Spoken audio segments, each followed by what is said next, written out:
everyone. I'm Deborah Starr, the director of the Jewish Studies program at Cornell. I'm excited to welcome you to this roundtable to celebrate Noah Tamarkin's book, Genetic Afterlives, Black Jewish Indigeneity in South Africa, recently published by Duke University Press. And thank you to the many scholars who will be offering their reflections on the book today. And thanks to all of you for joining us. I would like to take this opportunity to express my gratitude to our co-sponsors, the Anthropology Department, Science and Technology Studies Program, Africana Studies Research Center, the Mario Einaudi Center for International Studies, and the Migrations Initiative. It is my pleasure to introduce the moderator for today's roundtable, Juno Salazar-Pareñas, Assistant Professor of Science and Technology Studies and Feminist, Gender, and Sexuality Studies at Cornell University. Thanks to Cornell University's Migrations Initiative for hosting this discussion, which is part of a larger speaker series called Reimagining Citizenship. The initiative studies how all living things migrate from place to place on our planet, and you can engage with more of this work through upcoming activities this semester, a film series with Cornell Cinema, and a new podcast called Migrations, A World on the Move. More information about all of these can be found at the websites linked in the chat. Cornell University is located on the traditional homelands of the Gayokohono. The Gayokohono are members of the Haudenosaunee Confederacy, an alliance of 6 sovereign nations with a historic and contemporary presence on this land. The Confederacy precedes the establishment of Cornell University, New York State, and the United States of America, all of which, including Cornell's land base and endowment, were built through genocide on stolen native land. We all live with ongoing legacies of colonialism and migration.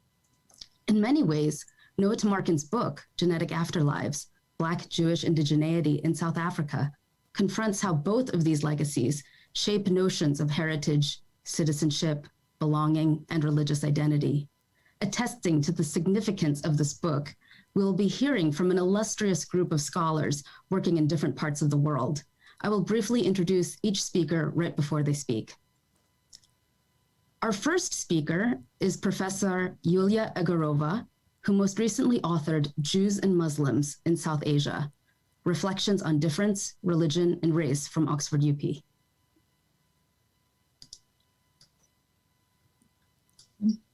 Yeah, thank you very much indeed, Juna. It's really absolutely wonderful to be here. Hello from the UK. It's a great opportunity to celebrate Noah's wonderful book, which I enjoyed reading absolutely enormously. And of course, it's a very big honor and pleasure for me to be on this panel. And I'm very, very much looking forward to all their contributions. I'll start by admitting that it took me a while to go through Noah's book. Of course, I was never expecting it to be an easy read, but I've been following Noah's work for quite a while now, and I thought that I would, of course, recognize a lot of the material and would be able to relate to it very easily, and I must say that I absolutely did. And I have to say straight away that I found the argument to be extremely clear and compelling. And I also very much enjoyed the sheer presentation of the material. It's really an absolutely beautifully written monograph. So I can certainly recommend it just for the pure enjoyment of reading an excellent piece of ethnography. But what took me so long to finish it was that after every several pages, I would stop because it would really make me think about the whole wide range of issues that I'm working on at the moment.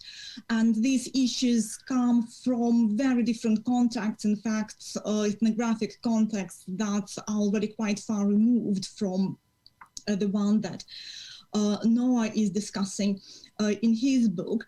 So every few pages, I would stop and really feel compelled to start theorizing and re-theorizing the issues that I've been exploring in my work, going to different writing projects, because indeed the book is very, very rich in its engagement with a wide range of topics of broader theoretical concern, as well as, of course, of social and, importantly, political concern.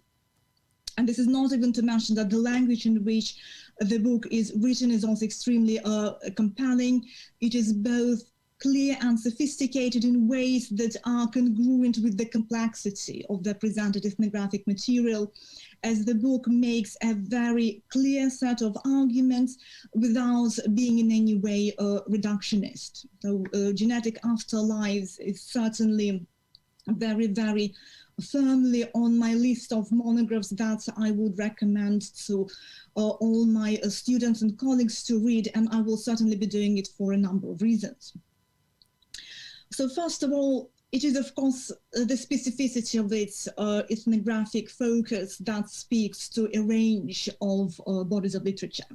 I know we have a large audience with us here today, so just for those of you who have not read the book yet, it explores the way the Lamba of South Africa engage with and conceptualize further the knowledge stemming from DNA tests that were conducted to explore their origin history. So the book thus makes a strong contribution to science and technology studies, Jewish studies, the study of religion, particularly the study of religion at the intersection with the study of race. I'm already certainly recommending the book on my courses in anthropology of religion and kinship. But quite apart from that, it will also be one of those monographs that I will be recommending my students more generally as an example of an excellent contribution in sociocultural anthropology that we can all learn from, as we're constantly searching for the best ways to present our ethnographies, to balance our theoretical analysis with the descriptions of what we see in the field, to convey in the best possible way the multiple and oftentimes conflicting voices of our research participants. So now to go back to what took me so long to finish Genetic Afterlives. I would not be able to do justice in this brief presentation to the whole list of theoretical points or important ethnographic episodes presented in the book that I found extremely useful for my work. Each chapter raised a plethora of issues for me that were absolutely great to think through and to think with.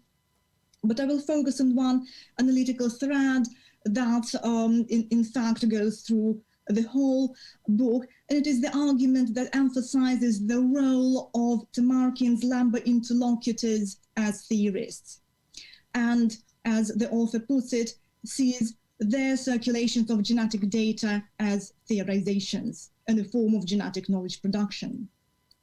Tamarkin argues, to quote from the book a bit more extensively, that former research subjects like the Lamba, through their interpretations and circulations of their own genetic data, produce new genetic knowledge and new forms of genetic evidence, knowledge and evidence that should be understood as ongoing traces of the genetic studies from which they depart, rather than beyond the boundaries of science.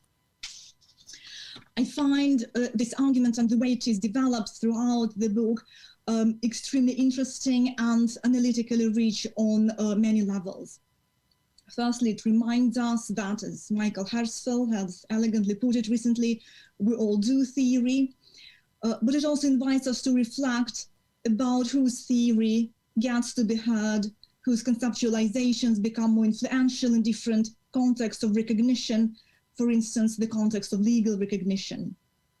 Genetic Afterlives provides an excellent illustration of this too, for instance, when in chapter 3, the book demonstrates how DNA emerged as a way to achieve legally demonstrable difference, but this difference fails to deliver the forms of recognition that the book protagonists sought.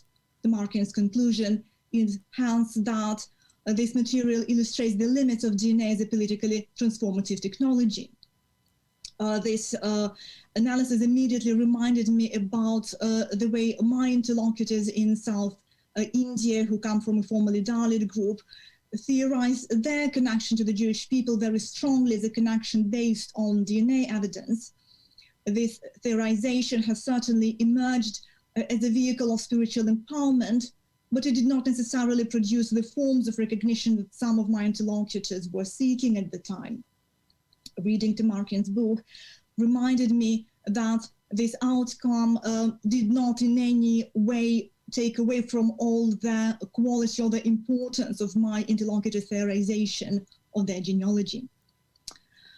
Secondly, to return to the key argument of the book and to finish my brief comment with a question, Tamarkin emphasizes that the knowledge production that the Lamb engaged in after the tasks was not just any form of theoretical analysis, but a form of genetic knowledge production.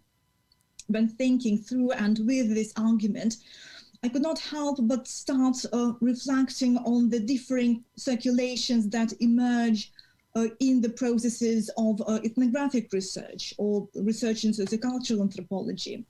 And this question is oftentimes on my mind, probably because I come from a broad-based department and engage in conversations with my colleagues coming from very different branches of anthropology, which is both biological and sociocultural, as well as with colleagues coming from different subfields of each of these branches. So this material certainly raised for me a number of important questions about the afterlives of research in sociocultural anthropology, the types of complex and I hope productively messy conceptual constellations that our work produces both for us as anthropologists and for our interlocutors. Or is it even fair to be drawing these parallels between our work and the work of geneticists in this way?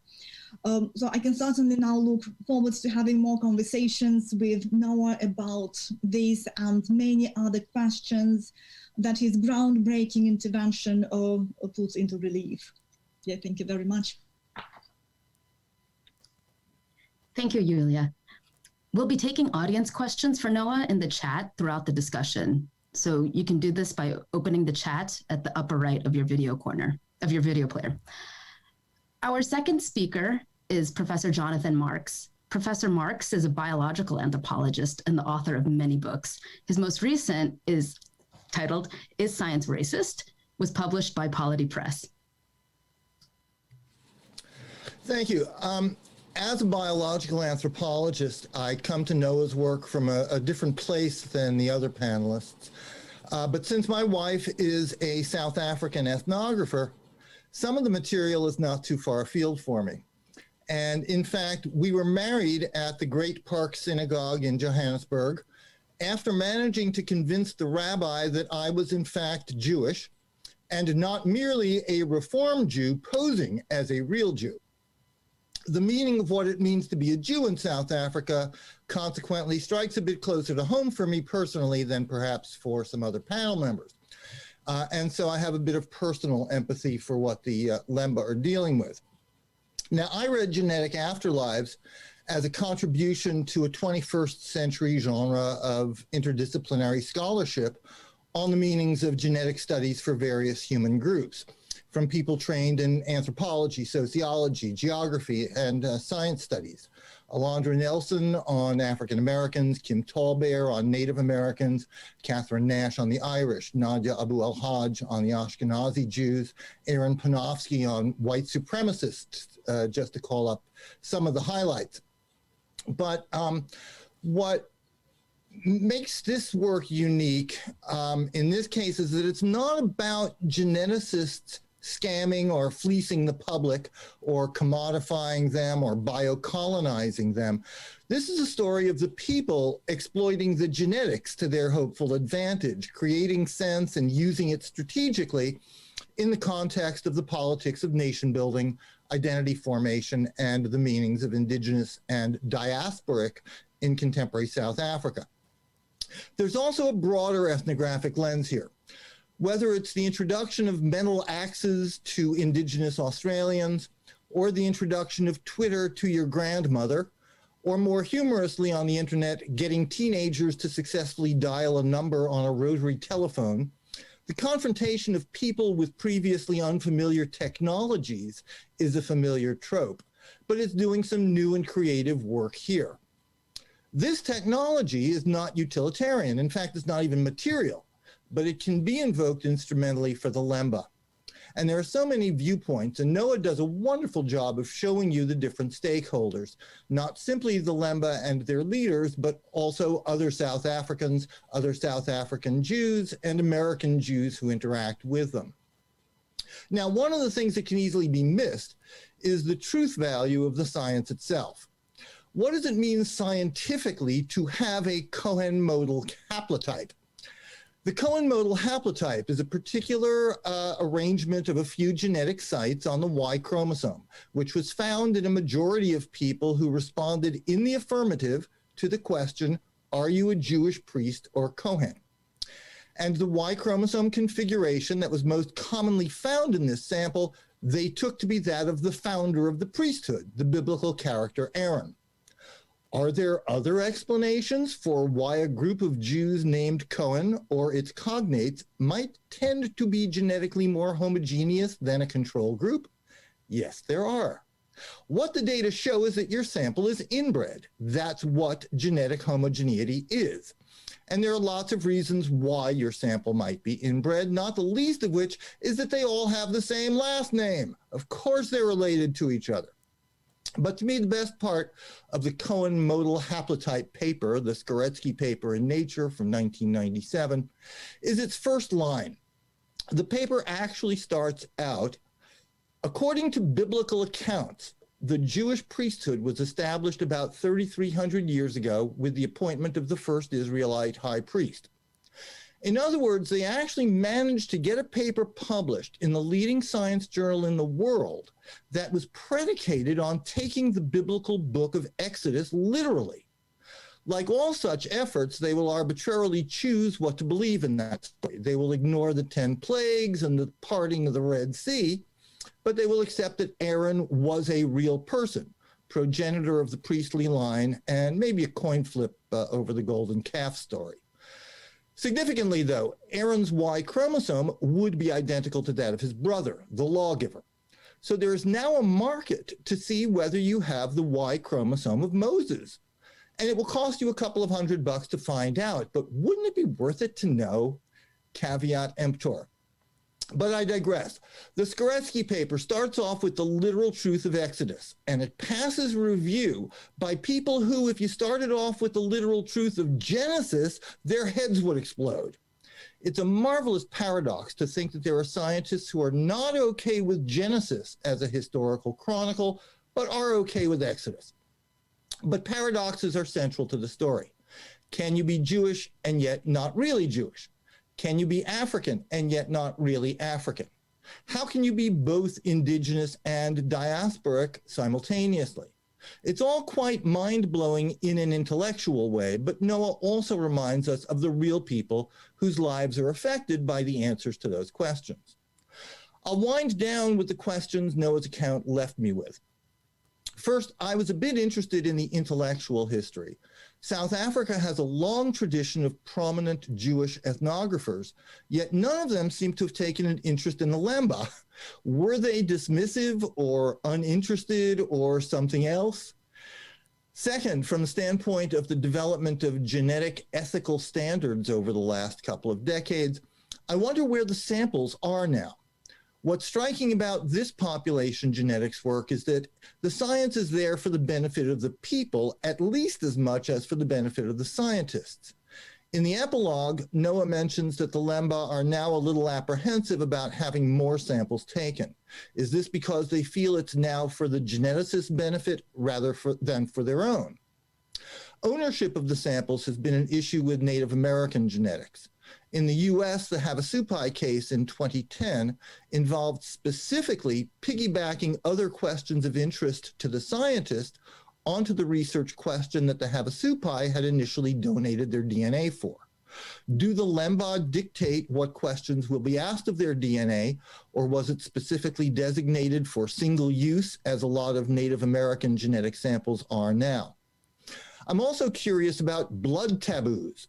When the Human Genome Diversity Project was being touted in the 1990s, many people were simply uncomfortable with the idea of their blood being kept in Palo Alto in perpetuity, regardless of whether the geneticists were going to make money off it and screw them economically, which they also suspected, and correctly as it turned out. But there was indeed some classical homeopathic magic associated with the blood. And speaking of blood, kinship generally connotes a relationship far more intense among Africans than Americans. Does the kinship tie evoked by DNA translate well from a white American world to a black African world? And finally, I mean this in an entirely innocent way. Over the last couple of millennia, plenty of people have claimed to be authentic Jews, either through a revocation of God's covenant with the original Jews when Jesus died, or through some other narrative. The question of who counts as a Jew is obviously a persistent question, and yet who is a Hopi has a very different kind of answer than who is a Jew. And that is ultimately what makes this such an interesting and complex story, much more so than, say, if a community of people in Switzerland had a tradition of being Hopi. I venture to guess they would be dismissed scornfully and quite possibly accused of cultural appropriation. In fact, because of the problematic nature of Jewishness, I can't even think of a hypothetical parallel situation. So I think ultimately this work speaks to the nature of Jewish identity as much as Lemba identity. Thank you. Thank you, John. Our third speaker is Professor J. Loran Matori, the Lawrence Richardson Professor of Cultural Anthropology and African American Studies, and the Director of the Sacred Arts of the Black Atlantic Project at Duke University. His latest book, The Fetish Revisited, Marx, Freud, and Gods Black People Make, received the 2020 Senior Book Prize from the American Ethnological Society and the 2019 Award for Excellence in the Study of Religion.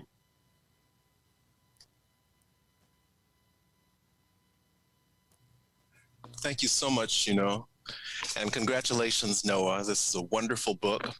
I am delighted to celebrate it with you and to do so alongside such an esteemed panel of fellow scholars. It dawns on me only now that the vast majority of our audience probably will not have read your book, so I'll take the liberty of summarizing what I take to be the argument and hope that it will be useful. This is a book fundamentally about a population of South Africans and Zimbabweans, some families among whom have the Kohanims share a genotype, or a Y chromosome with the Kohani. Therefore, they've been the subject of great interest regarding the degree to which they are Jewish people and should participate in the broader community of Jewish people globally, and whether they are distinct from a number of tribes in South Africa whose languages they share.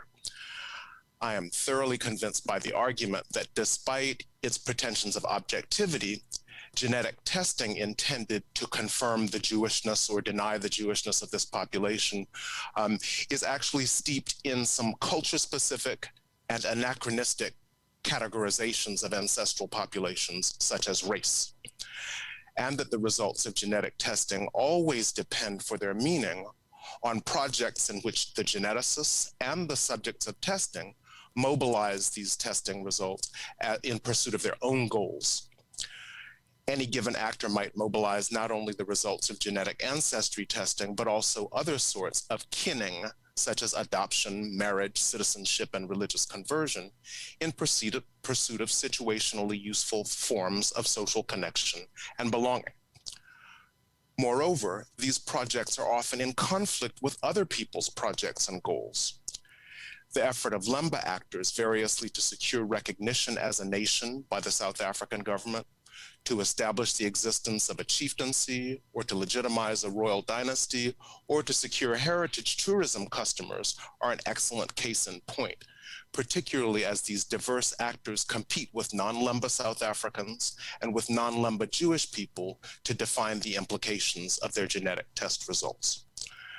In sum, addressing a science and technology studies audience, Noah makes the newsworthy point that genetic kinship, like other forms of kinship and ethnic identity, is situational, protean, competitive, and strategic.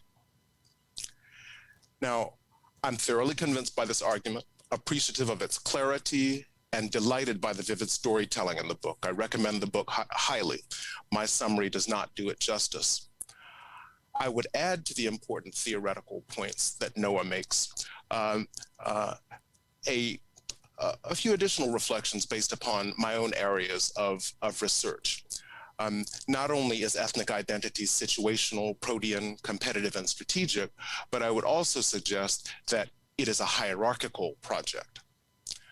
I'd like to comment on two specific themes that Noah touches upon and that were of particular interest to me because of my own field research, which concerns ethnic diversity and ethnogenesis among African-descended populations in the United States, as well as the Afro-Atlantic religions, such as West African Yoruba religion, Haitian Vodou, Brazilian Candomblé, and Cuban Santeria or Ocha.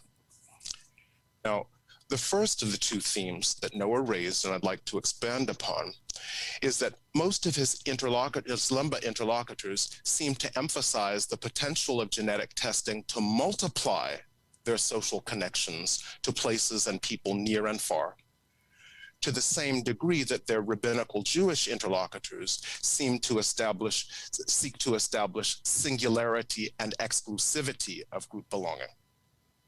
Now, the religions that I research, that is the Afro-Atlantic religions, offer a very different perspective on the nature of belonging that is very much akin to what the Lemba express in their use of genetic testing. That is to say, to the same degree that practitioners of African and Afro-Atlantic religions typically wish to multiply the number of connections that identify them as a social person, and internalize spirits from multiple faraway places, the Abrahamic religions tend to establish unilineality, singularity of group membership, and so forth as a priority. So this identity cosmopolitanism might, of course, be related to what Jean-François Bayard pejoratively describes as African extraversion in the context of Africa's current economic dependency. People who are economically subordinated and devalued seek value and connections to places that might generate income, generate esteem, and so forth. However, the foreign spirits internalized in African and Afro-Atlantic religions tend to come equally from places that are economically more powerful and economically less powerful than their hosts. In fact, many of the spirits internalized by any given African population or any given set of priests who channel these spirits come from populations that were once enslaved by the host population. So I would suggest in these ways that the African and Afro-Atlantic religions dignify and apotheosize otherness to the same degree that the Abrahamic religions literally demonize it.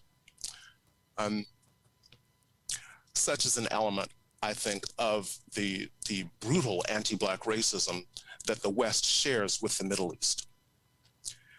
Hence, the second theme of Noah's that I'd like to highlight is the global forms of racial stratification that rank Europeans above Africans and rabbinical Jews above Lembas. Now, frankly, in Noah's photos, I don't see anything distinguishing Lemba's noses from those of other African peoples.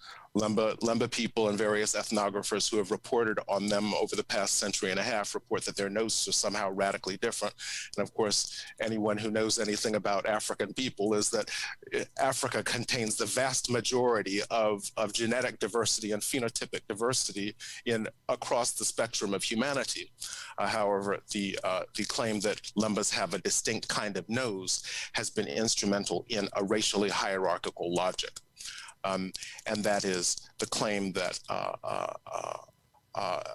Lembas are not only distinct from other Africans, but by virtue of their Semitic genetic and phenotypical character are superior to other Africans.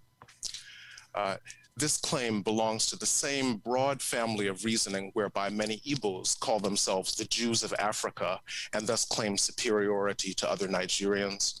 And many South Africans claim to be superior to other Africans, as do Ethiopians. Similarly, many mixed-race Native Americans, Louisiana Creoles, and Black immigrants in the United States claim not only difference from, but superiority to African Americans.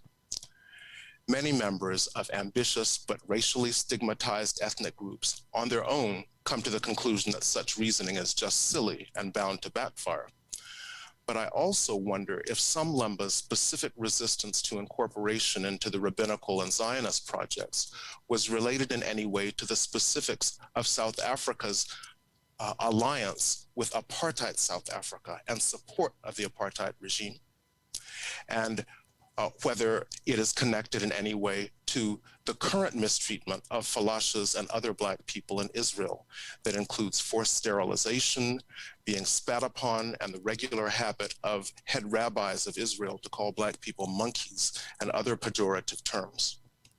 So concretely, I'd like to ask Noah if any of these issues came up as members of the Lemba Cultural Association seem to have grown more and more cynical about the international implications of their genetic Jewishness. Thank you. Thank you so much, Randy. Our fourth speaker is Professor Kimberly Arkin, author of Rhinestones, Religion, and the Republic, Fashioning Jewishness in France, from Stanford University Press. Hi, I want to echo what everybody has said thus far about what an honor it is to participate on this panel with everybody else, and what a fabulous read Noah's book was, and how much I enjoyed it, and how fruitful it was in terms of crossing disciplinary conversations.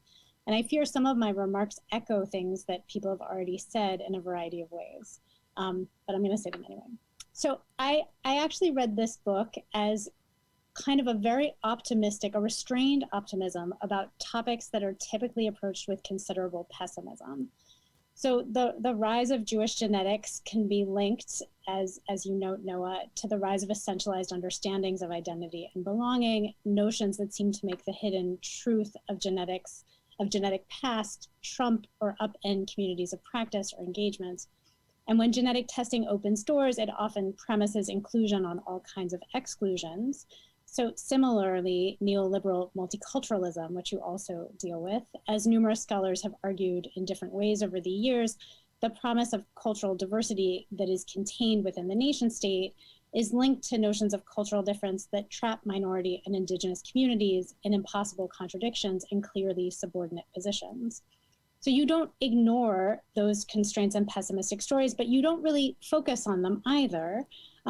Instead, by attending very closely to what Lemba elders mean when they invoke various categories of belonging, you show us the promising trouble that Lemba use of genetics might bring to practices of power across a whole range of contexts, to citizenship categories rooted in opposition and closure, to scientific stories that normalize bounded, isolated populations that admix with others, even to social scientific stories that juxtapose terms like indigenous and diasporic. By showing us the ways that Lemba invoke and understand their genetic Jewishness, you highlight elders' refusal of either or dichotomies that come with ready-made answers to what people are and where they belong. For many of the Lemba elders you got to know, indigeneity did not imply either immobility or autochthony. Instead, they saw Jewishness as proof that Lemba were itinerant traders who had continuously moved across what have become national boundaries, making them quintessentially indigenous and African. Similarly, Lemba leaders did not think that building meaningful connections between far-flung culturally distinctive populations required a putative homeland or shared practices toward which past and future aspirations needed to bend. Many Lemba were excited to meet other Jews because they indeed imagined Jewishness as genetically shared. But unlike the overwhelmingly white Jews who went to meet the Lemba didn't assume that genetic Jewishness should imply in cultural or religious sameness, let alone a shared project of Middle Eastern indigeneity. One could be Christian and Jewish, African and Jewish, indigenous and diasporic, authentic and strategic at the same time. This close attention to alternative constructions of community and belonging is a particularly effective use of ethnographic theory. I mean, I think Yulia already said this, over and against the typical assumptions of Euro-American anthropological concepts and categories. And it clearly shows how polyvocal Jewish genetics is, and sort of disconnecting it from its intrinsic qualities from projects that are essentialist and exclusionary. But there's another layer to this optimism. your book documents the Lemba Cultural Association's continuous failure to achieve tribal recognition in South Africa, which many people have mentioned. And this despite endless tweaking, strategizing, arguing, and resubmitting. And in spite of this incredibly depressing track record, the unofficial tribal chief, Mpaketsatse, who had inherited long-standing efforts to seek state recognition, seems to be relentlessly optimistic about the next claim. And it feels like, if I'm reading it right, the optimism isn't just his. Your focus on the creative actions and accomplishments of Lemba elders, rather than just the structural and cultural impediments to the quest for recognition, is its own kind of hope. You show that with or without recognition, and despite the seemingly impossible and changing standards of state recognition, as well as deep local opposition, Lemba elders and tribal members make their own accounts of who they are matter in everyday ways in lots of contexts. And your fascinating account of the Mapugubwe reburial in chapter 5, I think, exemplifies this, showing how even in a moment when the LCA seems caught on the horns of its own conceptualizations of belonging, you can't do Jewish rituals and seem African. You can't do Christian rituals and seem indigenous. You can't do traditional Lemba practice and be legibly indigenous on a national stage. It made DNA science do its own work, in a sense. In the absence of actual DNA tests, LCA leadership claimed that DNA evidence had proven that the bones to be reburied were those of Lemba traders, therefore performatively enacting and embodying cultural continuity, mobility, and rootedness all at once.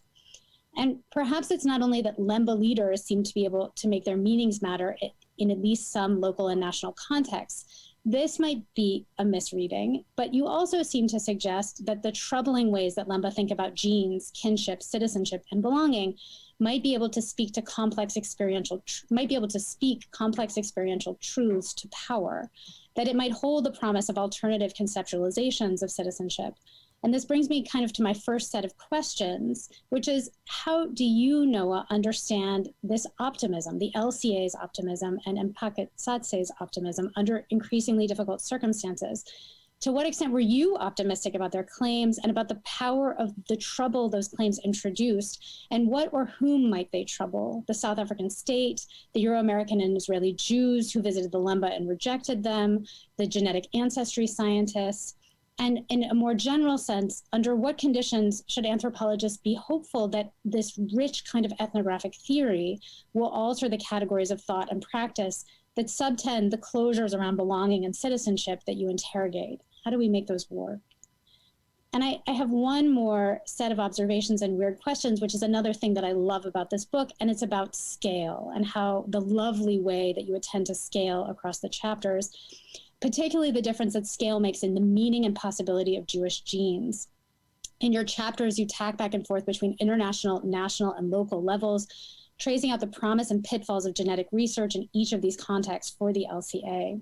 In the context of the apartheid and post-apartheid nation state, genetic Jewishness provided a useful tool in Lemba arguments for recognition as a distinctive indigenous group. It seemed to provide proof that the Lemba were different and had always been different from their neighbors, but at the same time, using genetic Jewishness to argue for recognition carried risks. At the national level, indigeneity has become the hallmark of the legitimacy of the post-apartheid South African nation state, as well as of the tribal groups authorized to claim recognition by that state. There's therefore always a risk that genetic Jewishness will be read not only as Lemba difference, but also as Lemba foreignness, thus undermining claims to recognition at the same time that it grounds them. Genetic Jewishness and claims to legitimate chieftaincy may also pull apart at the local level. Chieftaincy in this part of South Africa has long involved taking candle wives from the Sekhukhune royal lineage and thereby creating patron-client relations between royals and chiefs. But pointing out a pattern of Lemba chiefly intermarriage with royals also undermined Lemba claims to cultural difference through endogamy and tribal distinction.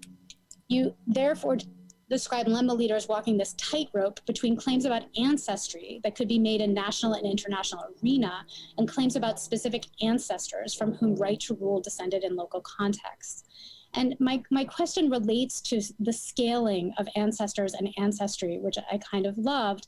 If I'm reading chapter 4 right, you're suggesting they scale differently, that ancestry as a technology, if not as a meaning, scales up and down, sliding from national to international context and context, allowing Lemba elders to make potentially legible claims in a whole variety of fora, while also allowing individuals to claim kin through various kinds of genetic testing. In contrast, you seem to suggest that ancestors, and particularly claims about specific ancestors, do not scale. And yet there are exceptions to both of these suggestions in the chapter itself, including the important fact that ancestry seems incapable of addressing local tensions and conflicts. So I wondered if you might talk in a more theoretical vein about that question you ask at the beginning of chapter 4. What are the contexts in which genetic ancestry works as both a technology of kinning and of politics? And what are the contexts in which it does not? And are there differences in scalar and circulatory possibilities built into these two technologies? And if so, how do you think about them? And thank you. Thank you, Kimberly. Our fifth speaker is Professor Casey Golemski, author of Funeral Culture, AIDS, Work, and Cultural Change in an African Kingdom from Indiana UP. Oh, thank you very much. It was such a pleasant surprise to be invited to participate in this event, so I'm glad to be here amongst all of you. For me, Genetic Afterlives is a really awesome contribution to Southern African studies, and I'm going to be speaking to this book from my perspective of working in Southern Africa, and really the funny journey that I've taken with Noah over the years, from Brandeis to Wits and everywhere in between, from Africa to North America. And it's a real great contribution, I think, within Southern African studies, particularly for the areas of anthropology and how we understand historiography in this region. For those of us who worked in Southern Africa and lived there, reading this book is really like a homecoming. It's for us ethnographically adopted people to the peoples like the Mpakatsanis. A plane trip from our places in the global north to the global south is one way we go home. And in Southern Africa, another kind of homecoming is a burial. Going home, or kuhamba emhlabeni in isiZulu or Siswati, is to go into the earth. It's part of funereal vernacular, how to speak to another's death and their movement from places far-flung on important journeys, like to court hearings and succession hearings and work routines in the metropole, back home to Elim and to areas of Sweetwaters. Speaking about death as a homecoming is one aspect to consider, and another is speaking about the dead at this homecoming. Who comes to a funeral and what is said, and what work these social practices do for culture on and in people's own terms, using the word culture themselves, is something I've written about for some time and thought about. And I think what Noah is showing us in this book is, something that also China Shirts and Rebecca Hardin and Sue Cook have really asked us to consider is, what are contemporary deployments of this term culture in African settings? It's quite important to behold. And people are doing that on their own terms in this book. And at a funeral, as I've kind of seen this unfold, who is speaking about the dead at a homecoming? Representatives from the mother's side, from the father's side, someone from among the colleagues and coworkers in our association. Note a representative from a social group in all of these. And then a voice, usually patriarchal in tone, who closes the event. The work is done, the place is set for now. But a life or force or spirit, however we want to ontologize it, never quite ends at this event. They live on in voice and material remains. And that authorial voice for and of the dead clarifies their biographies and revives them as political agents, as we see in this book. It's one way that we see many individuals pursue as representatives of social groups, the Lemba. Their aims to settle the dead who have been disturbed metaphorically, genealogically, and physically in literal excavations have dried in these deserts, but these resurrections through the work of DNA is something that's much more than metaphorical, I think, given that most of the people that Noah speaks to are Christian in orientation and looked at this kind of afterlife that converges with a future here on earth. Historiographically, I think this book is really important because it shows that how we can write side by side interactively across archives in real time, It's really like something amazing, like Carolyn Hamilton's oral history projects in the region, real-time multimodal activations of history that have implications for land, indeed and tenure, for identity and claims to belonging, for housing and a place of burial. It's collaborative in nature, this kind of research, which what makes it extraordinary for me. And we see really like how Noah is doing this in conversation with his interlocutors. I read this book this week with my students, so it's very fresh as of yesterday's discussion section. And you know, my students are so consistently less interested in descriptions from afar, these like hyper-objectivist positionalities that don't do something for people with whom the anthropologist works. And your book really helps them see how this can be done.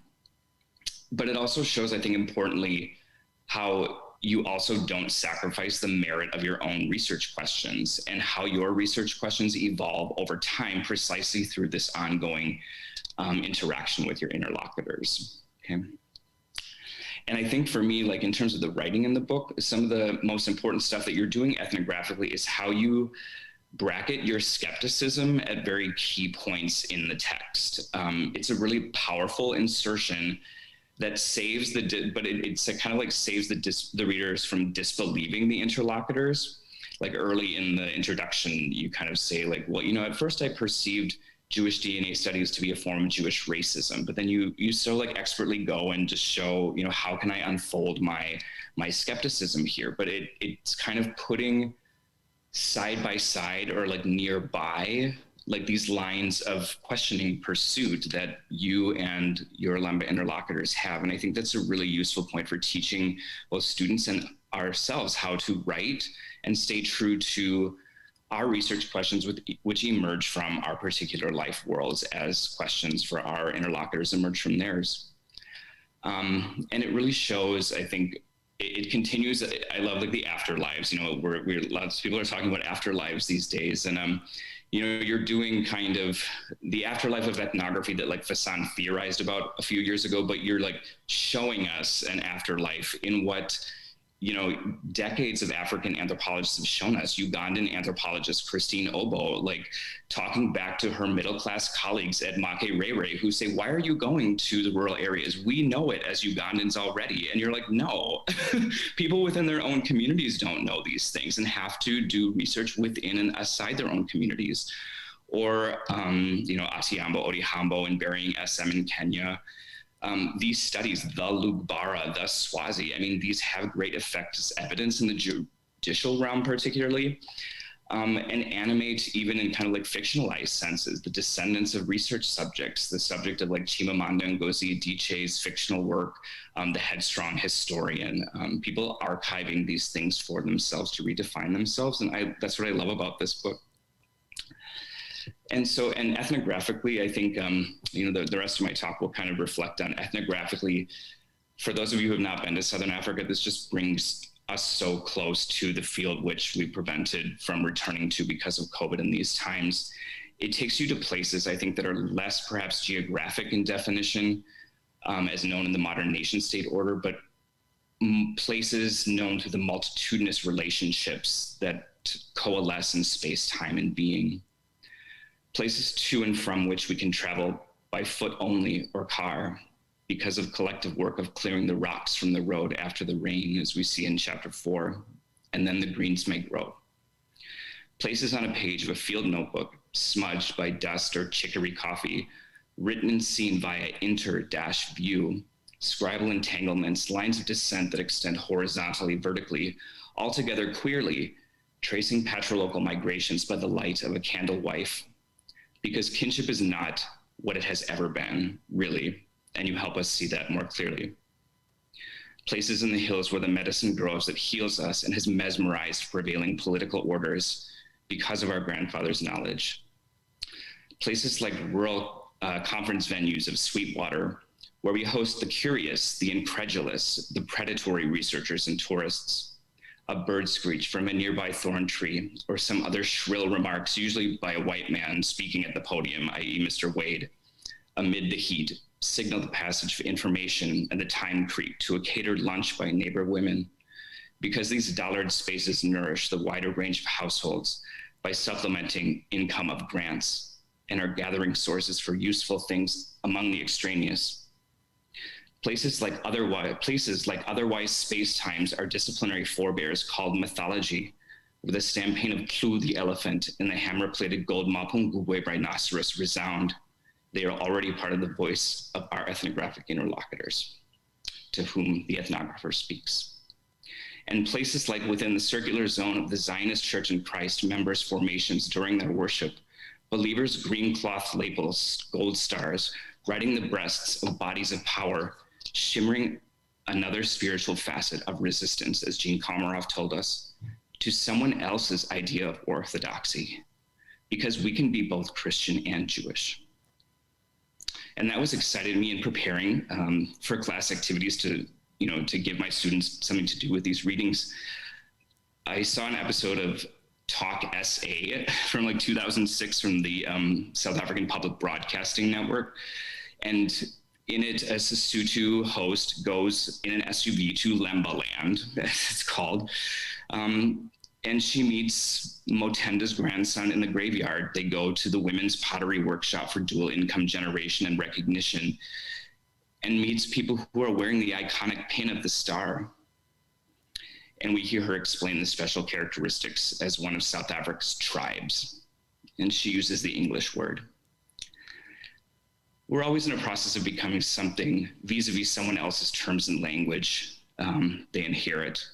And you, Noah, show us so incisively how this happens across so many axes of indigeneity and ethnicity.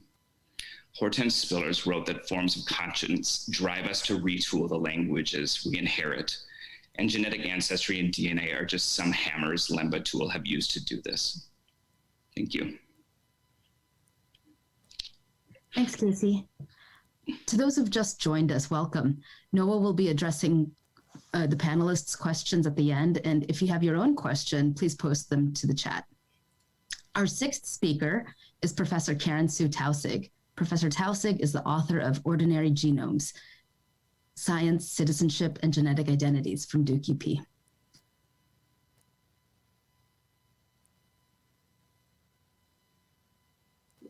Thank you, Juno, and thanks to Cornell University for hosting this lovely event. I am honored to be participating and both moved and inspired by the intellectual community it reflects and brings together, both on the panel and in the audience. Thank you, Noah, for producing this wonderful book, calling our attention to the idea of genetic afterlives through the compelling case of the Lemba people, which helps to illuminate the benefits and burdens of participating in even desired genetic research. The book is a testament to the value of long-term fieldwork and fine-grained ethnographic analysis. And I do want to say that at this particular moment, I keep thinking about Einstein and his idea of sitting on the end of a light beam and imagining what you would see. And I keep thinking of wanting to sit on the end of a light beam and imagine an otherwise in the context of what we're living through right now, the rise of white nationalism, just so much violence and oppression. And this book is such a great example of doing work that matters, that it's really quite moving to me. And in the story that Noah is telling, we indeed see the afterlife of how genetic ancestry matters and how its meanings can change in different contexts. Noah makes the point early in the text that what is fundamentally at stake in the story he is telling is citizenship. This, of course, is the very issue that sparked my own interest in the social and political dimensions of genomics in the early 1990s, when a Dutch nurse in Prague introduced me to the concept of a genetic passport, an idea that was circulating in the Netherlands at the time as a way to discuss what was at stake in the expansion of genetic research in the Human Genome Project. At the heart of the connection between genes, genetic knowledge, and citizenship is, as Noah so beautifully elaborates, a powerful desire for recognition and for belonging that has both material and existential consequences. The relationship between the Dutch concept of pillarization and the structuring of apartheid and its contemporary residues, in which a fixation on similarity and difference in the Netherlands gets structured in terms of racial classification in South Africa, are not lost on me. And I want to remind us that in the realm of the Diamond Queen, focusing on an out-of-the-way people in an out-of-the-way place on South Kalimantan, Indonesia, Anna Singh makes the point that Dutch colonizers encouraged different ethnic groups in Indonesia to articulate their distinctiveness. So we see this kind of practice reiterated throughout the Dutch colonial world, and it really does come from a practice that was quite different and yet the same, which is kind of ironic, at home in the Netherlands. And these practices resonate in the story Noah is telling about the significance of difference, articulated as a culturally defined community that becomes the critical pathway to accessing resources. And of course, this is the very issue that gets taken up in the work you cite from Deborah Heath, Rayna, Rapp, and myself in the struggles of those bearing genetic conditions for recognition, resources, and care. In Noah's telling of the Lemba experience of genetic research and its afterlife, we clearly see the violence of non-recognition, but also crucially, the tension between the assumed certainty of genetic knowledge and the fact that such knowledge is always contingent. It is in this contingency, Noah powerfully illustrates, that the Lemba people he encountered have engaged in genetic knowledge production that makes claims, challenging racial and ethno-national boundaries and affirming identities as Black Jews, simultaneously indigenous to Africa and aligned with other Jews around the world. Noah's analysis helps us see the complexity of contemporary genetic knowledge production and, critically, its aftermath. There is a compelling liberatory story here, but Noah also shows the nuances of what we know all too well, that stories always unfold in the context of powerful institutional and state structures that intersect with what individuals and collectivities imagine and achieve. This speaks to the point that Kimberly Atkins was just making about when the efforts of the Lemba are engaged, when the efforts the Lemba are engaged in work and when they don't. So I will be really curious to hear you elaborate more on that during the question and answer. I was also thinking, as I was reading your book, about the point that Amata Macharik has made, that in the Dutch context, race is less an issue than questions of difference. And of course, race is a specific kind of difference. And I wonder if we should be thinking of one or the other, as Amata Macharik kind of articulates, rather than both and. And it seems to me that what we see in your story, Noah, is a both and. So I'm curious to know if you have any thoughts on how the story you are telling can help us think through the extent to which the distinction between race and difference is productive in the story you're telling. I also want to conclude to go back to the point about this particular historic moment we're living through. Again, seeing the rise of white nationalism around the world and the intensification of refugee crises, which make increasingly visible the stakes of recognition and belonging that Noah's book makes so powerfully. And in that sense, Noah, I found your book to make a moving intervention that helps us to see what is at stake in the diverse ways people mobilize the resources available to them to demand inclusion.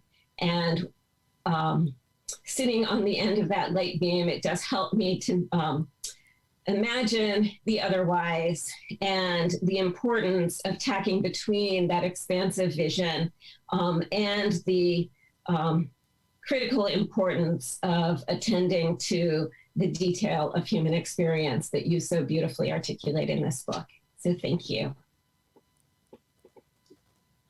Thank you, Karen Sue. Our seventh speaker is Professor Rayna Rapp. Professor Rapp is the author of many publications that span the field of science and technology studies, bioethics, disability studies, medical anthropology, and cultural anthropology. She is also the inaugural recipient of the Career Award for Feminist Anthropology in 2019. Thanks, Juno. I just want to echo everybody else's gratitude to Noah and to the Cornell staff for the work that went into bringing us all together today to discuss, celebrate, and help launch this fascinating book.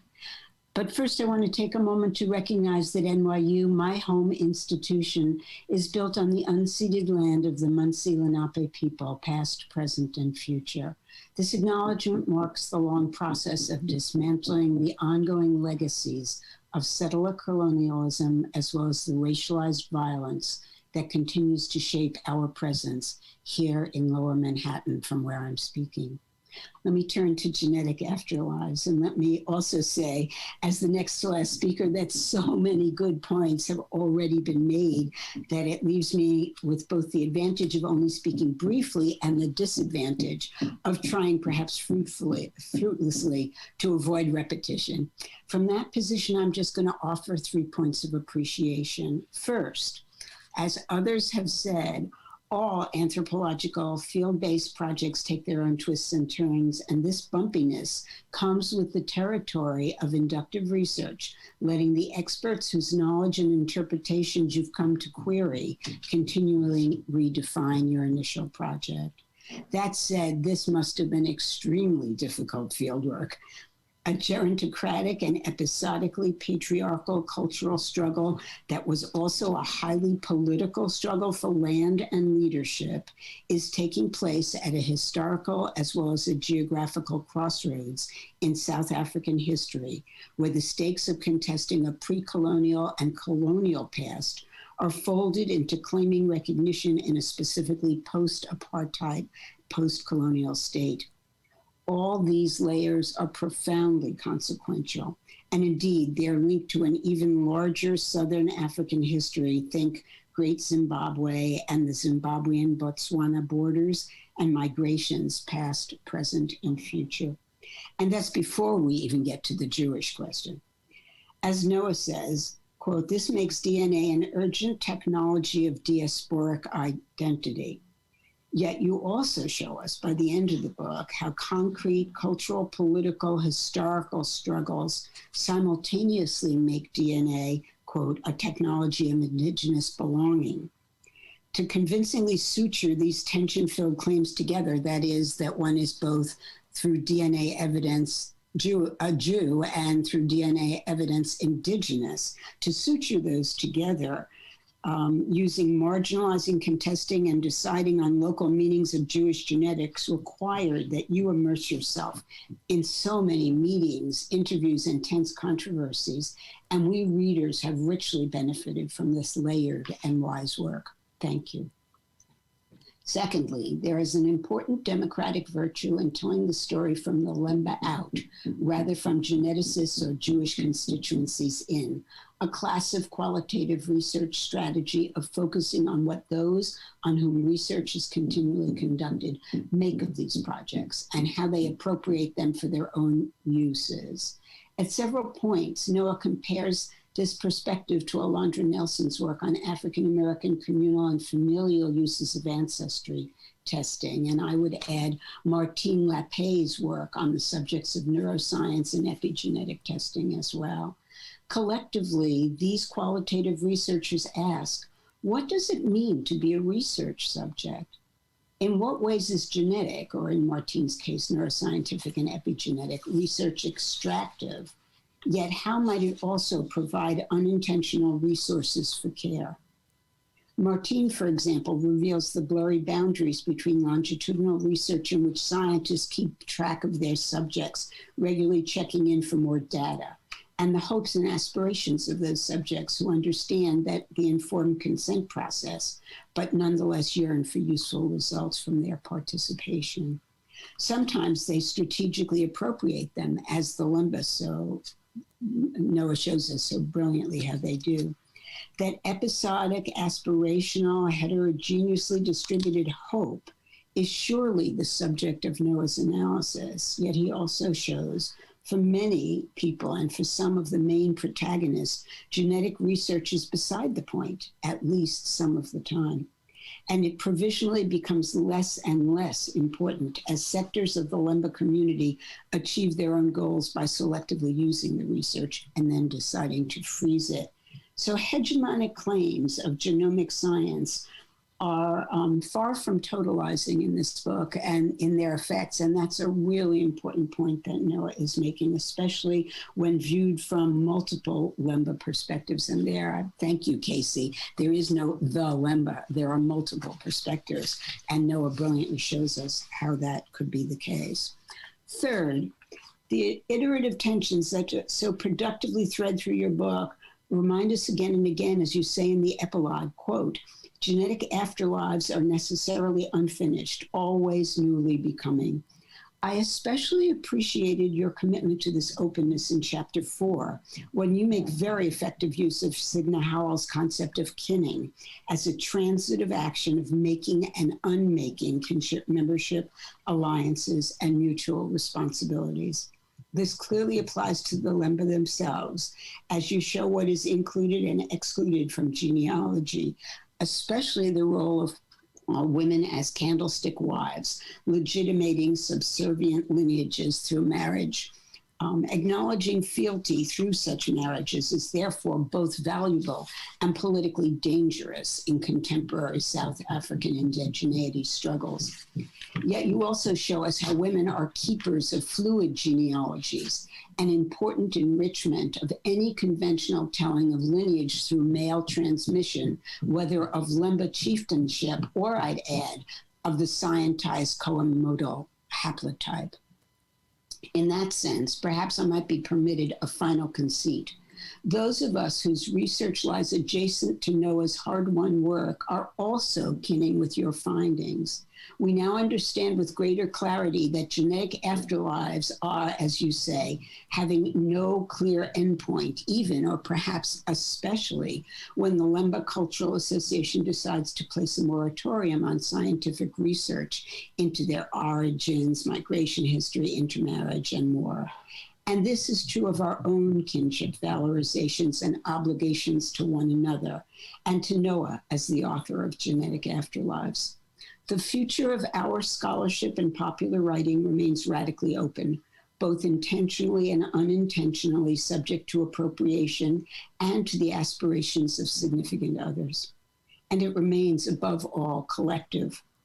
Thanks, Noah, for revealing and returning us to this place of active kinning. Thank you, Rayna. Our eighth speaker is Professor Jonathan Boyarin, the Diane G. and Thomas A. Mann Professor of Modern Jewish Studies. He is the author of many books, most recently of Yeshiva Days, Learning on the Lower East Side from Princeton UP.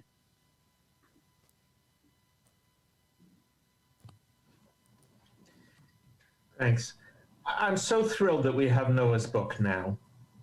I've been going around for years telling people about Noah's interlocutor's assertion that Noah was a Lemba because Noah was a Jew. Still, every time I read it or say it, I feel like I'm being flipped over on my head, but in a really good way, you know?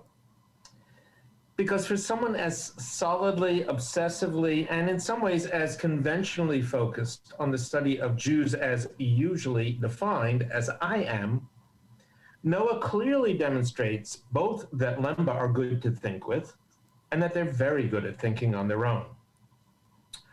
I want to focus very briefly on passages in this wonderful book that help clarify dilemmas and debates about Jewish identity as more conventionally conceived. As Noah notes at page 45, prior to the end of apartheid, politically, the LCA's goal of tribal recognition was subversive in some respects, but in others, it aligned with the apartheid emphasis on fundamental cultural difference that required segregation and separate development, end quote. I can't really develop the thought here, but it strikes me that this is a classic example of much of the task of anthropology in imperial and post-colonial situations. That is, we good anthropologists from the metropole still would like the colonized neatly to line up as the dialectical opposite of the colonizers, as thoroughly oriented liberation as the colonizer is toward domination. But like peoples in diaspora, the strategy of the colonized is situational and not always altruistic. And we are always forced to work, therefore, with and against our own mixed feelings. Now, the first part of the book is explicitly much concerned with questions of who is Jewish for whom. Speaking of another sympathetic American Jewish researcher, Noah writes that Deborah Gren Scott, quote, rejected a religious essentialism in which there are correct and incorrect ways to practice Judaism in favor of an expansiveness that in the end relied on a biological essentialism through which Lemba people had the same authority to shape Jewish practice as did other Jews. As she, that is Gren Scott, puts it, if Jewish women are doing it, it becomes a Jewish ritual, end quote. Now, I wonder whether this might not simply represent one solution to the oddly nagging question, what constitutes not who is a Jew, but that solution was proposed decades ago by no more a biological essentialist than the scholar of Kabbalah, Gershom Scholem, who argued against normative definitions of Jewish things by saying that what's Jewish is what Jews do. On the other hand, Noah is right that this in turn presumes that we know who is and isn't Jewish. Presumably, the lesson is that whenever the boundaries of a social category need policing for political, social, or scholarly means, some essence must inevitably be deployed. Now, and I'm asking for an image here. I love Kugoshi Mpaketsani's look of tolerance as Robbie Simons illustrates Jewish prayer in the photo facing page 79. Juno, are people seeing the photo now? Yes, good, thank you. Here, I'm looking at Noah, looking at Kugoshi, looking at Roby, who seems to be looking at his arm, perhaps to check whether he's wound the straps enough times around his forearm. But the word illustrates is a curious choice for the caption, where we might have expected demonstrates. We might have expected Roby Simons demonstrating Jewish prayer. The photo actually illustrates, once again, the tenuous border in the colonial and post-colonial situation between the statuses of visitor, guest, and missionary. It's hard, for me at least, to imagine Kugoshi coming to Roby's house or to my house in New York City and feeling compelled to illustrate for me Lemba ways of being Jewish. And I'd like to think that if I were Kugoshi's guest and I'd brought my tefillin and talis along, I'd pray in my room in private. But especially since we don't really get Roby's voice in Noah's book, perhaps such projection is unfair. Now, Genetic Afterlives seems to enact increasing Lemba autonomy and distance vis-a-vis global Jewishness in later chapters. Thus, chapter 4, as Noah writes, examines how one interconnected group of Lemba people, all of whom embraced as a genetic fact that they have Jewish blood, worked through their own politics of relatedness with one another. And speakers before me have focused on chapter 4. Indeed, the boundaries and markers of Jewishness did not seem to be at stake here. And for me, it was a bit refreshing not to feel obligated to examine my own preconceptions at nearly every page. Yet by the end of the chapter, Noah reaches a point where Lemba rhetorics of identity seem utterly pertinent to practices of Jewish transgenerational identification without any need to invoke the Lemba's own Jewishness. Describing the performance by Sylvia Mpaketsane of a praise poem laying out Lemba ancestry, Noah writes, The gift that passed from mother to daughter was the power to invoke the ancestors, to bring them into the present, and to affirm and legitimize the ancestral connections of the living. In other words, to build and keep relations, end quote. Certainly, one can imagine one's people as autochthonous and still invoke ancestry in this fashion. But it seems to me that the presence of ancestors is especially vital to maintenance of group identity for a people such as Lemba who make no claim to autochthony. Rather, and without invoking the term diaspora, they assert a rich history of movement and dispersal. Given my particular preoccupation with questions of land, time, motion, and the politics of identity, my sense is that the richest contribution to our political vocabulary here may be the culminating discussion of the difference between indigeneity and autochthony. Noah's book richly documents the work it takes Lemba people to articulate simultaneous claims that their ancestors came from somewhere else and that they are indigenous in today's South Africa. Another Lemba's personal journey to see himself as an indigenous African Jew goes well with Sylvia's work of recalling ancestors. I'm grateful to Noah for showing how the Lemba manifest a poetics of identity programmatically core in afterlives suggest a promise of diasporic visions, uninterested in singular notions of a homeland and ideals of return, and an embrace of a form of indigeneity not predicated on autochthony. All of this makes me wonder, am I too Lemba? And whom should I be asking?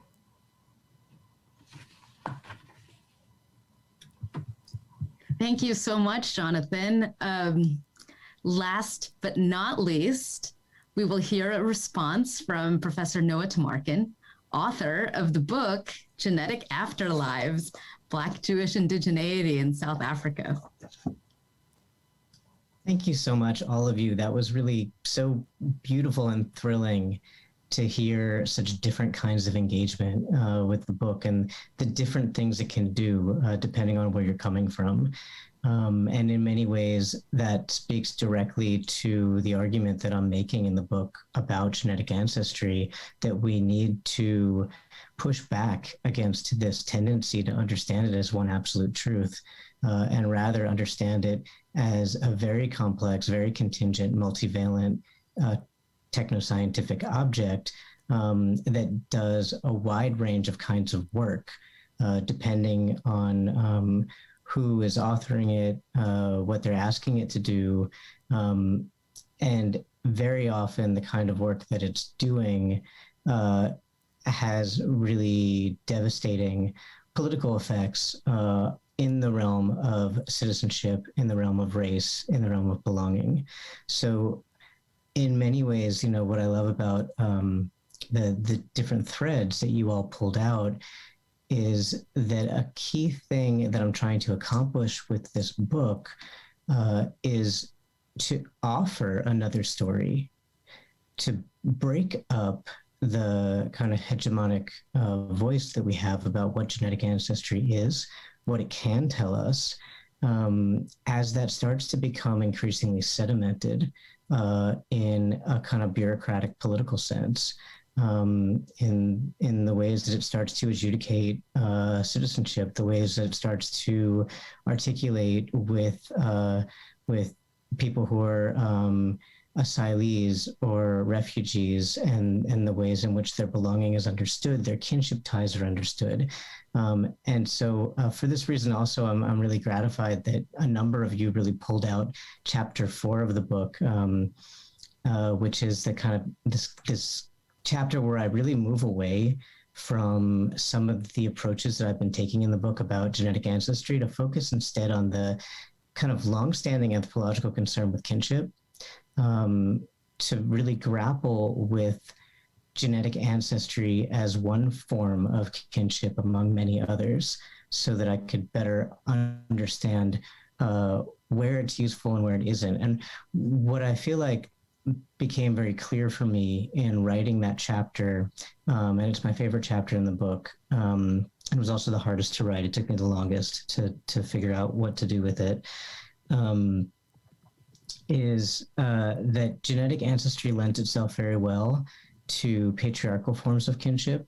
It lends itself very well to politically exclusionary forms of kinship. And so when I juxtaposed it with some of the ways that ancestors are worked with as another kind of kinship technology, another kind of form through which kinship ties can be articulated and are felt and enacted in the world, I saw a much wider range of work happening that wasn't so reactive or attentive to state politics, that wasn't so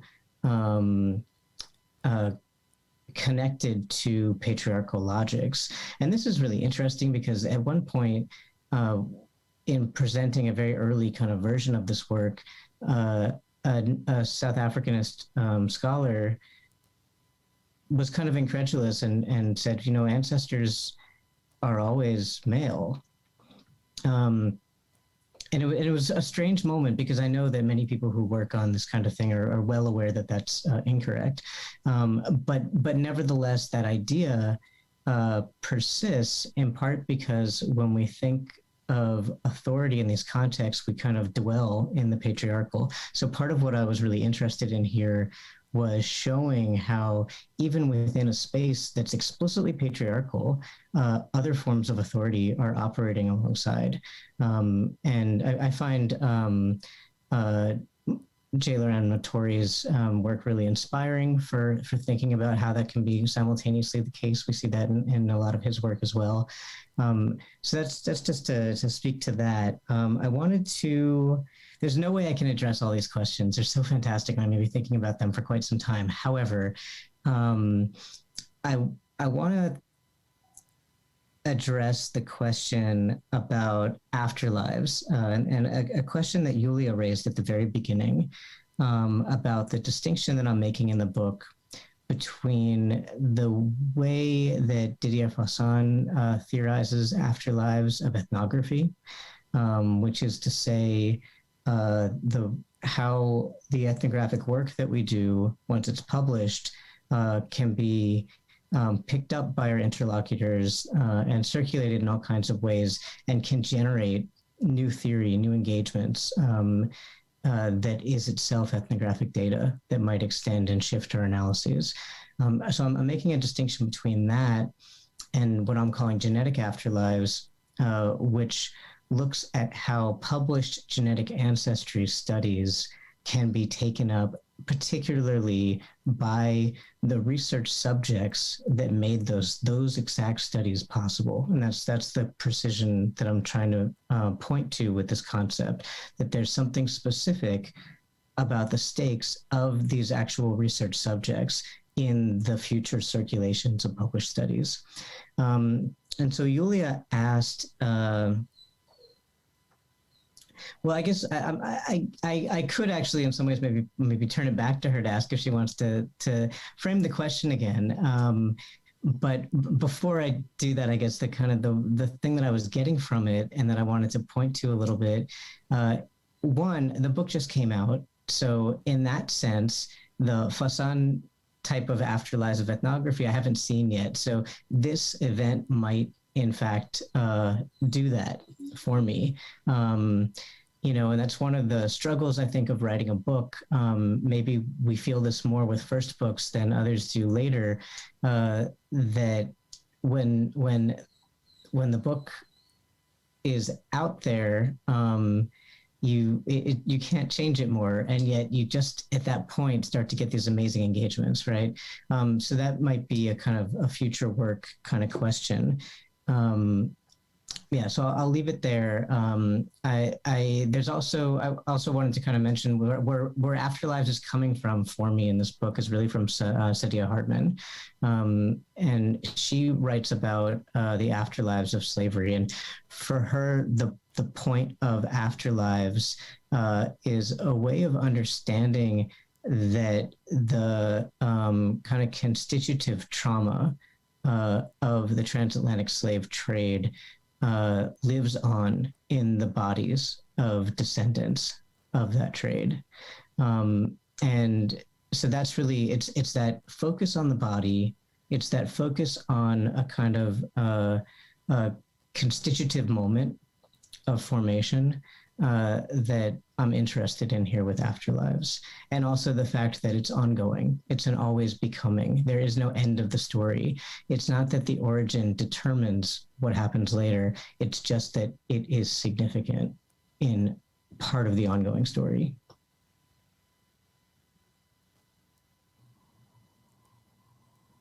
And I think before I kind of jump back to other questions here, maybe we can see other questions coming in.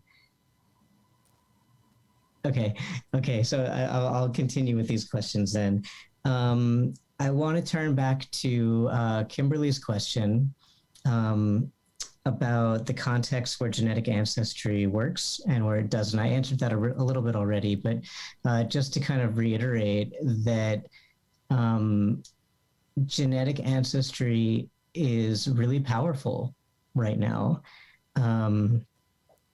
We're seeing it as a kind of culturally powerful thing.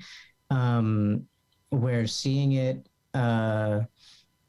as a powerful thing in shoring up the nation state in a moment where perhaps the existence of the nation state might be a little bit more uncertain than it might have been in past decades.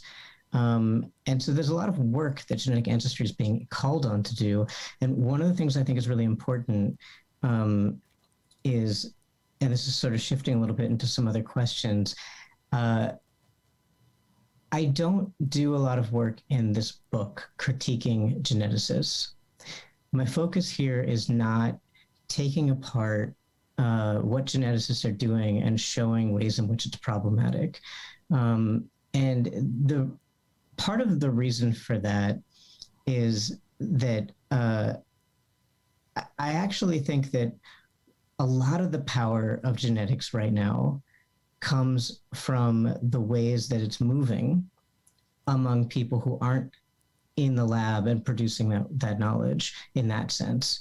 And so I want to kind of interrupt and disrupt this idea that real genetic knowledge is produced by geneticists and everything else is secondary, because I'm thinking of the material effects of knowledge. What does knowledge do? And it's simply not the case that the knowledge as it's produced by geneticists does more in the world than the knowledge as it's theorized. Both in the case of what I'm focusing on in my book of former research subjects, but also government officials, people who purchase ancestry tests, right? All these kinds of actors who engage with genetic ancestry in ways that then have material effects in the world. Okay, I think, is there another question coming in here? No, I thought you had wanted Julia to unpack her question again. Is that correct? Yeah, that would be great. Yeah. Yeah, thank you. No, I think actually you gave a great answer to my question. And the set of questions that I presented at the end were really quite, they were reflecting on the kind of challenges that I'm grappling with at the moment in my current work. It's a very different ethnographic context. Like in my current research, I'm focusing on debates that some of you may be aware of surrounding definitions of anti-Semitism and Islamophobia in the UK, where what is constitutive of my ethnography is literally the theories that of, say, what constitutes anti-Semitism. that are produced by academics, both and not just anthropologists, of course, also historians of anti-Semitism, that are then discussed by my Jewish and Muslim interlocutors, who, of course, have their own theorizations, understandably, and of course, their own expertise by experience in relation to anti-Semitism and Islamophobia. And there, one can certainly see these circulations in very poignant ways. And what I always find very moving and again very poignant in responses of my research participants is that they oftentimes say that, look, you are the anthropologist or historian of Jewish communities and anti-Semitism. You tell us what it is. All we can say is what anti-Semitism means to us. And it always reminds me of this authority that we as academics, no matter whether we're biological anthropologists, geneticists, social anthropologists, and historians, still have, where you would think, well, I will say, look, exactly, I'm asking you, like, I'm certainly taking your own theories of anti-Semitism extremely seriously. I'm not budging in with any theorizations myself. I'm really treating my research as ethnographic and documentary, but it always brings it back home to me how much power and authority, perceived power and authority, we all still have, and how much we are indeed in the same boat with geneticists and biological scientists who are seen as being even higher up in this hierarchy. Again, thank you very much, Noah, for your answer. I think it was totally perfect. Okay, thank you so much, Julia. A question that I didn't get to yet that was already kind of posed was Jailer Matori's question about global racial hierarchies and how this kind of worked through Lemba people's engagement with genetic ancestry and how that engagement shifted. And so I think specifically he was asking as they grew more cynical about genetic ancestry, right? So there's a story that I'm tracing throughout the book that starts in the late 1980s, where there's enormous enthusiasm among Lemba leaders about genetic ancestry. This seems like a very good opportunity to, one, demonstrate to people who doubt the stories they have about themselves, to demonstrate to them that the stories are true. Two, to potentially intervene in recognition struggles and struggles for land rights in a couple of different places in post-apartheid South Africa. And this is all taking place, these particular questions are taking place in the parts of South Africa that under apartheid were Bantustans. So these are places that were part of separate development. These people who were living there were stripped of South African citizenship, right? So that's why citizenship becomes such an important question here. So then when apartheid ends in the mid-1990s, these people now are citizens again of South Africa, and South Africa is going through a massive project of reinvention of what citizenship is, how to grapple with race, and how to think about undoing some of the damages, not just of the apartheid era, but also of the entire colonial history of this place. So in the early 1990s, right before this transition is happening, and then continuing on in the midst of the transition, there's an enormous optimism. When the studies are first published, there's so much attention that happens. And initially, there are no real effects within South Africa. What's happening initially is an international attention, mostly from American Jews, right? And so, but the first people who become really interested enact something similar to what Jonathan Boyarin was pointing out in the photo that he showed, right? A demonstration, an illustration of what it looks like to be a Jew, an instructive, missionary, if you will, like, indication of, okay, now you have this, let's bring you in by having you do this. And that didn't sit well with Lemba people. This was a major turning point already when these things started to happen. And then as time goes on, genetics and genetic ancestry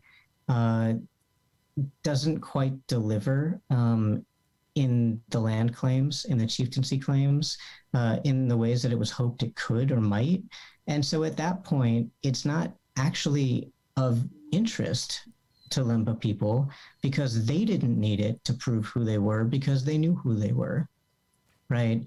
And so that's where some of the cynicism starts to come. And I think we can connect this to global racial hierarchies, right? Because this position of being told how to be who they are is very much linked to their position as Black South Africans and the position of many of the people telling them this as white, Jewish, Euro-American people. So there is a global hierarchy that's shaping this knowledge production, and it's also starting to push a little bit more of a cynicism. And then the final kind of stage of this, which I talk about in the epilogue of the book, is the kind of bioprospecting stage, where suddenly people who have no prior connection are coming up out of nowhere asking for more genetic samples to do more studies, as if once you have done a genetic study, you're now sort of on the map as available to extract genetic information from. And I really appreciate the way that Lemba leaders are thinking through and pushing back against this bioprospecting. And the thing that I thought was especially innovative and amazing was a recognition that without any kind of formal structure, they actually couldn't stop people from doing this. They couldn't stop someone necessarily from coming in and finding someone who identifies as Lemba and getting that person to agree to give their blood or their saliva sample for a genetic study. But here's the brilliance, right? One person told me, you know, they might take something, but who's to say that person's really Lemba? We don't know them. We weren't there. We didn't authorize it, right? So it's deauthorizing the sampling itself if they didn't agree to authorize it in the first place. And that, I think, is a really amazing innovation in terms of genetic ancestry ethics.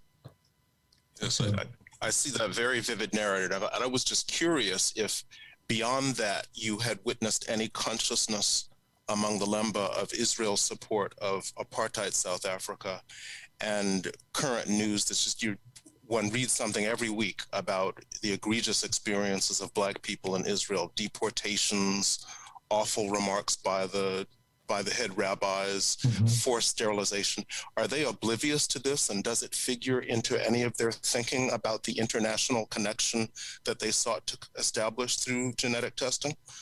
So this is exactly the kind of question where the multiplicity of Lemba people becomes really important because it's really varied. There is a subset of people among whom are many of the people in leadership positions who are very aware, very tuned into these conversations, will refer to Israel as a racist state, are aware that going there would not be something they would ever want to do because it wouldn't be a good experience, right? Among other things, they also are rooted where they are, happily so, and have a lot of kind of thoughts and analysis about South African history as it relates to Israel and Palestine.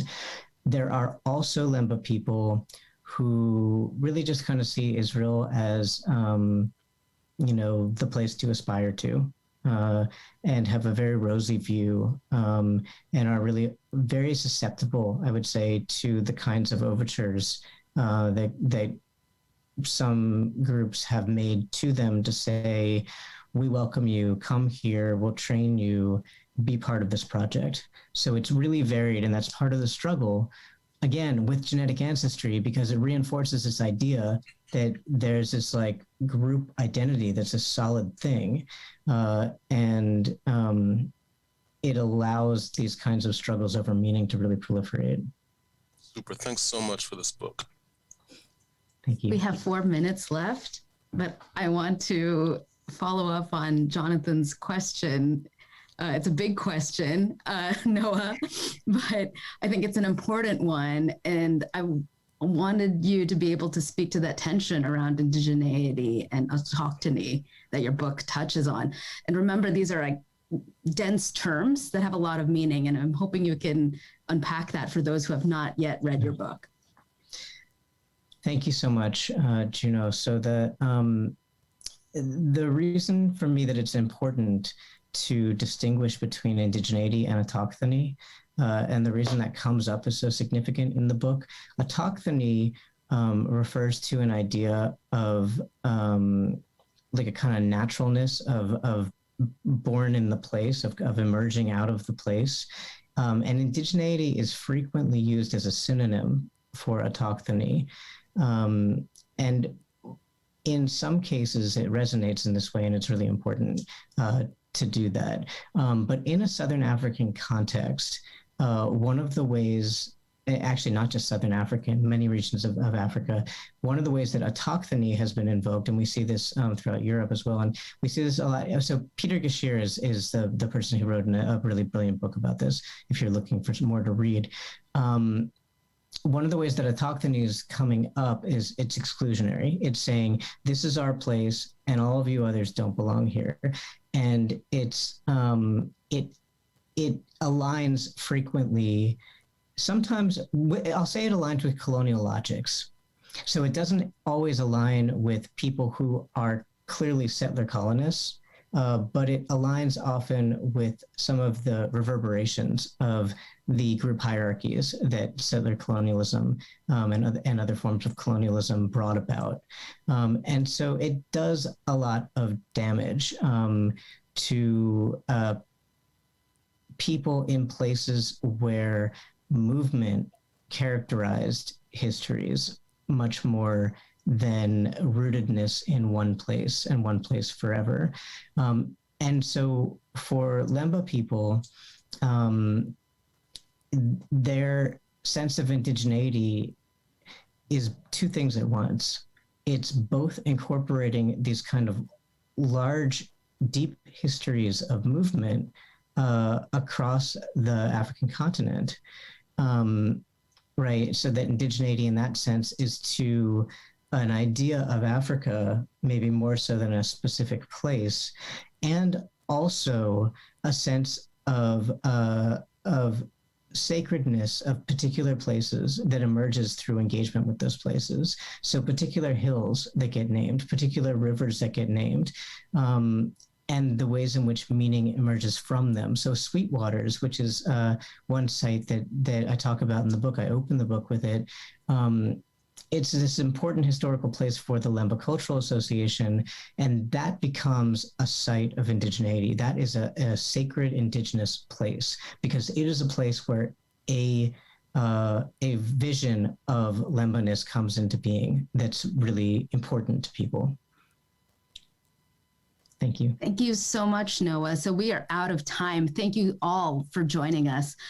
If you'd like to get your own copy of the book, we have a 30% discount code for purchase directly from Duke University Press. And you should be able to see the website and the discount code. Thank you, everybody.